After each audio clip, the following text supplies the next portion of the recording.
Welcome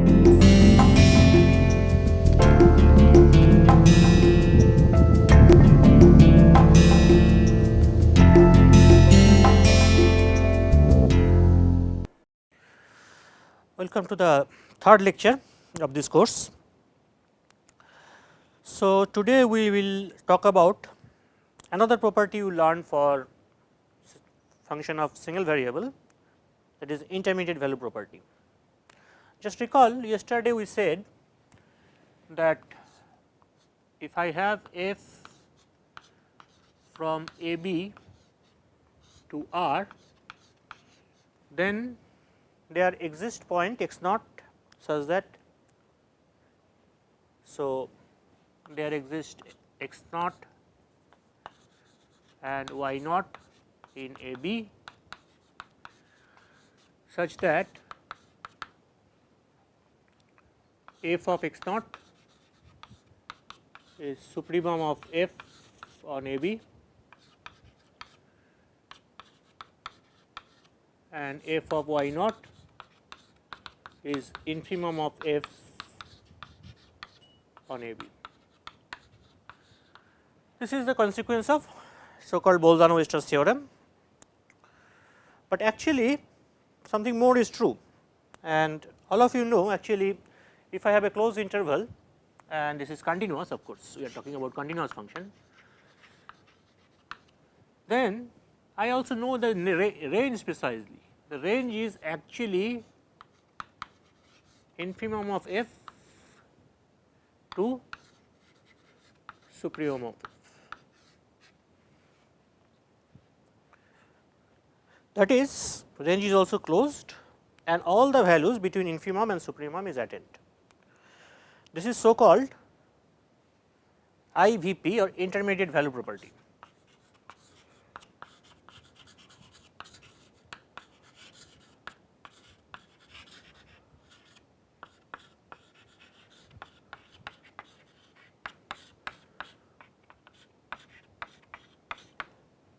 What does it say?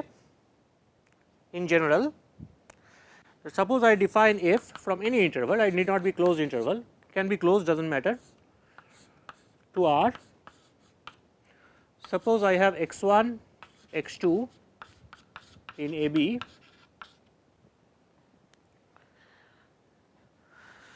such that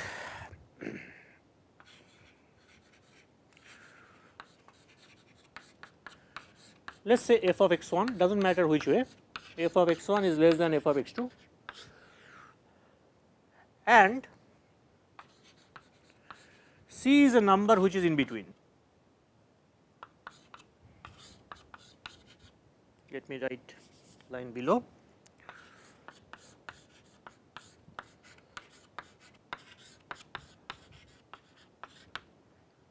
Then there exists x naught in the interval x1 to x2, subinterval x1 to x2, which is subinterval of a b, such that f of x naught equal to c. So, if it attains, if continuous function attains two values, two different values, it attains all intermediate values. Proof of this fact, if you look at the picture of a continuous function, is very very easy to understand. What is happening here is like this. Suppose I have a b here, I have x1 here, I have x2 here, this is my, so maybe my f is like this. So, here is my f of x1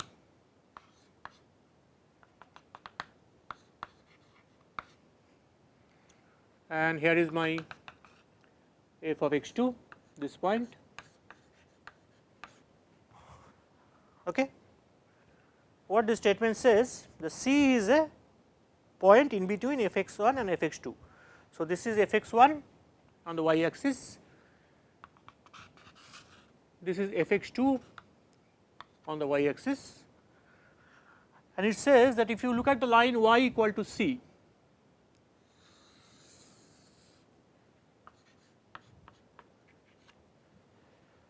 then it must intersect the graph.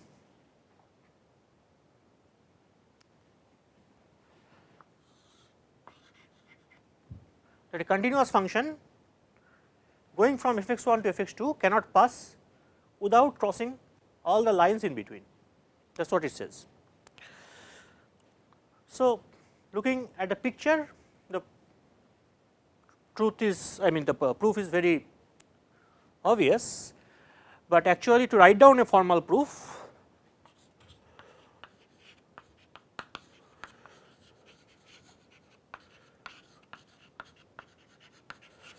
of IVP, we need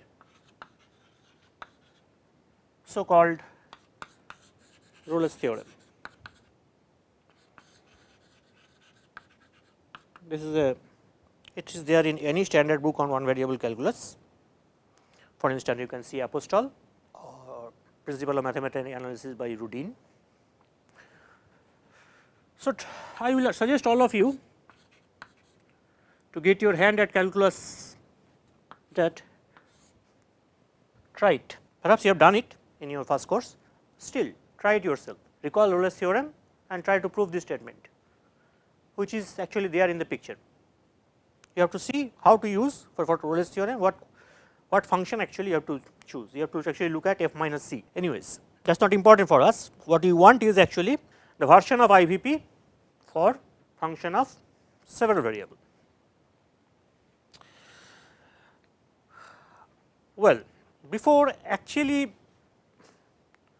going to the version of IVP in several variable, let me cite an example. This is fine, f is continuous on an interval, two values are there, in between every value is taken.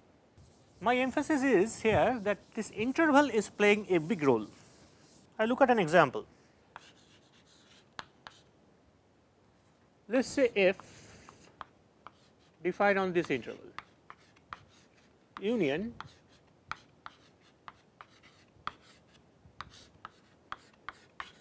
I give you the definition of f 1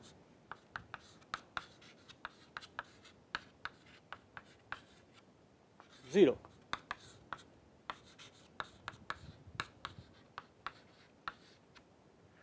So, f is like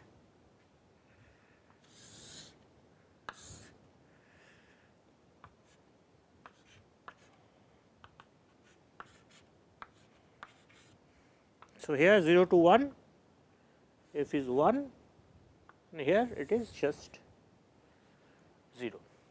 This is your f. You go by the definition of continuity of f, that is given epsilon, given any epsilon there exists delta such that x minus y less than delta will imply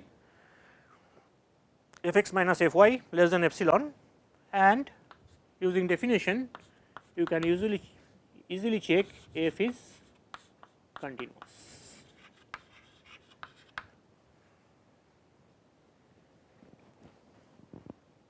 Okay. Now, f of this point say is 1, f of this point is 0. Okay. So, let us say half and let us say this is 5 by 2. So, f of 5 by 2 is 0.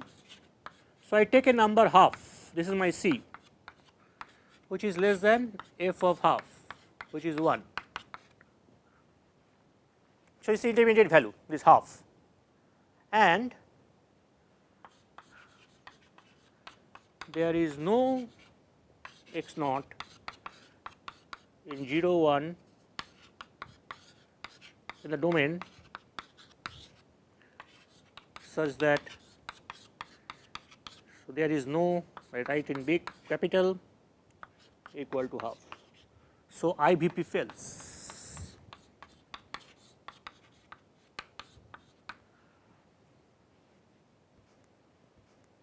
So, what is happening here? Earlier f was defined from a to b.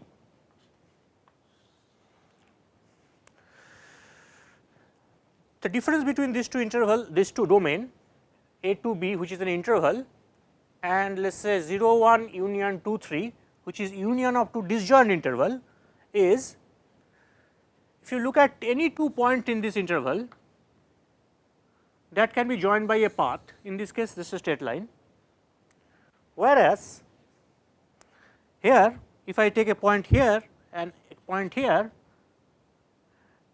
this cannot be joined by a path or a line which lies entirely in the domain.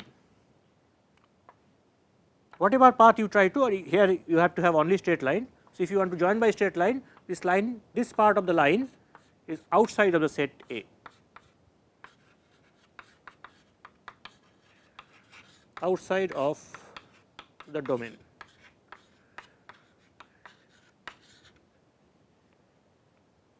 Okay.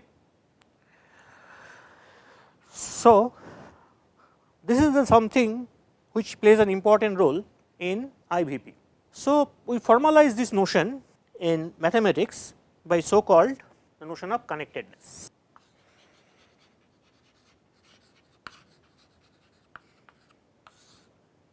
Here is definition.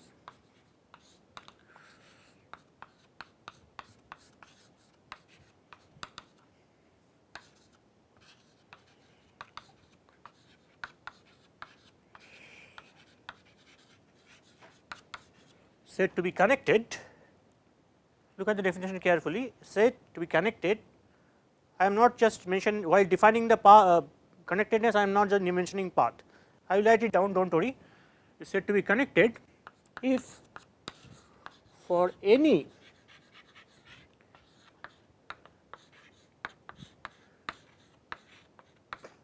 two valued continuous function,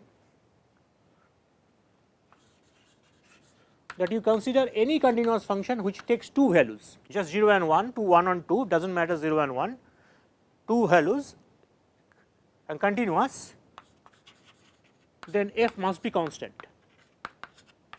that is f takes just one value, it cannot take the both the value. Okay. And I say this is equivalently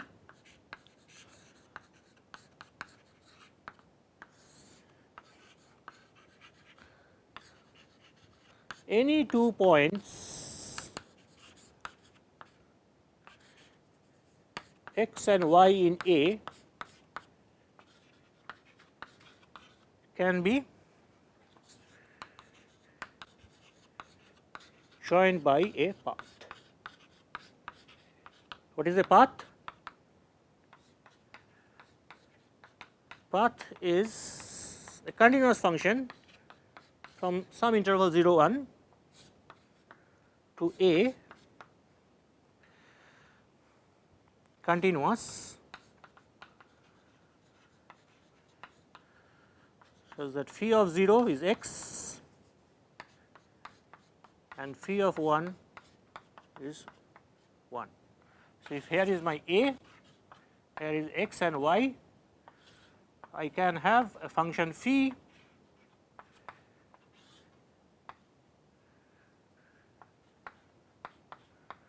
such that phi of 0 is x and phi of 1 is y. Such a thing is called path. So, there are two words of caution here, that this equivalence, I will leave it an exercise for this equivalence, I will put it in the assignment also, but there is a word of caution, two words of caution.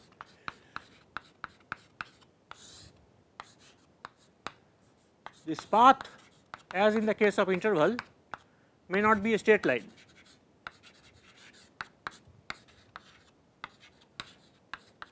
It can be any continuous function, any curve. For example, if you take this set A, x y in R2, x square plus y square equal to 1. So, this is this circle. If I take 2 points on the circle, I cannot join them by a straight line which is lies entirely in A, but I can join by this arc. So, this A is connected, but not any point joined by a straight line, but that can be joined by an arc. And second caution is that this equivalent condition, this equivalence is true only in special cases, like Rn or Cn, or for instance any nonlinear space, do not worry about it, but there can be spaces which are connected for this definition, but may not satisfy this equivalent condition. They are called, so this is stronger than this definition, and this is sometimes referred as path connected, but that is a notion in topology, and we do not have to bother about, as far as the calculus is concerned, we do not have to bother about this. These two conditions are equivalent for us. Now, the mystery about IVP lies here, and then it can be easily generalized to several variable. So, let me put it as a proposition.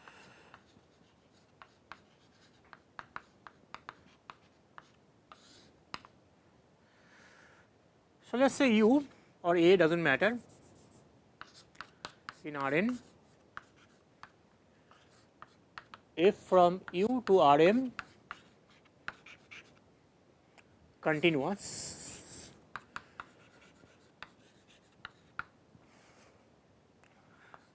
the statement says if U is connected, then Fu is connected.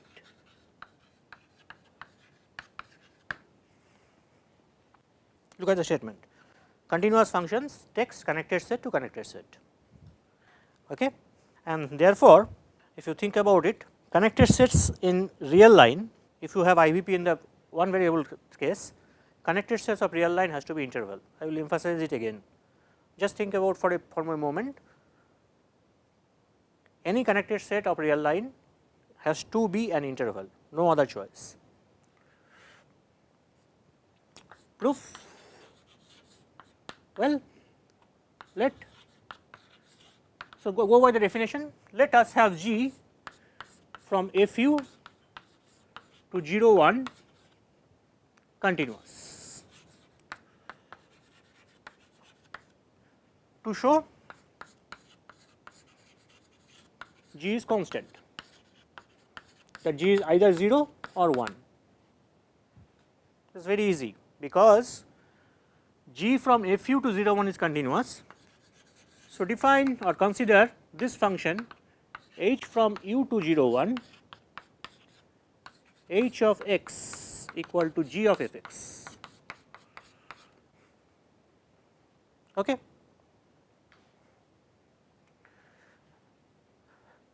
We have seen that if G is continuous, f is continuous, then G compose f is continuous. G compose f is continuous. So, h is a continuous function from u to 0 1, u is connected. So, according to definition, h is constant.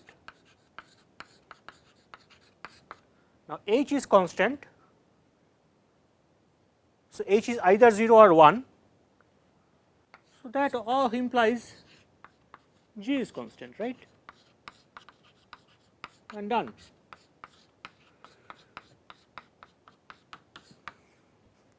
So easy proof, and this will give us a version for IVP theorem.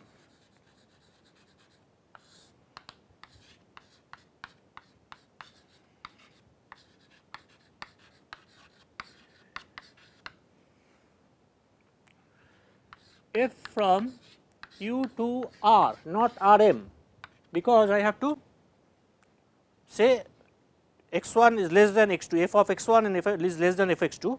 So, intermediate value. So, this relation of greater than less than is only valued in R. Connected, this is f from u to is continuous. Okay. Suppose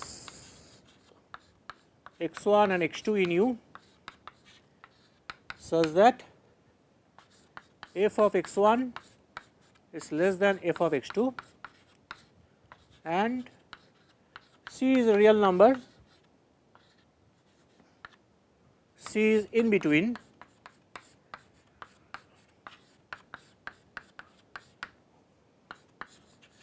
then there exists x naught in U such that f of x naught equal to C. This is exact statement, exact analog of intermediate value property for function of several variable taking value in R. R is necessary because I have to compare f of x1 and f of x2. Quick proof, very easy. By proposition,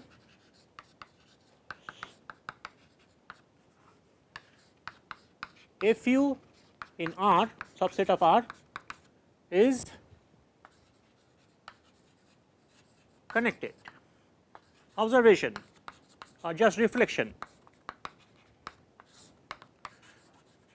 Any connected set in R is an interval. Let us say AB. So, fx1 and fx2 are in the interval. So, this is the range AB, fx1, fx2, C is in between. Now, if C is missing, then this is no longer an interval. If I take out C, this no longer remains an interval. So, if C is missing,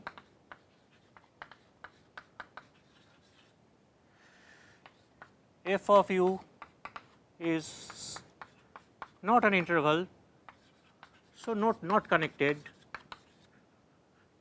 This is a contradiction.